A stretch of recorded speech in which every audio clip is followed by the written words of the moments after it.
In this video, I'm going to show you how to create a graph from the data that have been entered on your data sheets.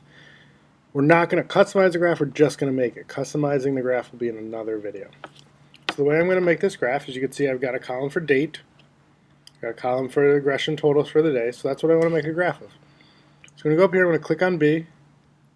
I'm going to click and drag all in one swoop. I'm going to select the entire columns because I want the graphs to update when new data are entered. If I just selected just the data that are there now and did it like that, the graph is when new data coming down here, it's not going to be on the graph. So select the whole columns by clicking in this gray area next to the B and dragging over. And then I'm going to go Insert, Chart.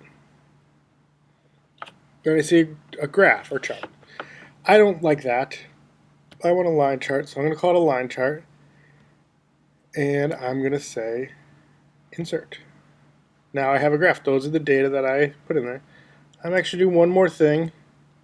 I'm going to click up in this little tiny triangle, say move it to its own sheet. So now it's bigger, it looks better. We'll talk about editing it to get rid of this, label the axes. The only other thing that I did want to show you here is if I go back into the form, I fill it out again. So let's look one more time. So we only go up to the 5th, and it was 10. If I go back in and let's enter the 6th, it was a really good day, and it was 0.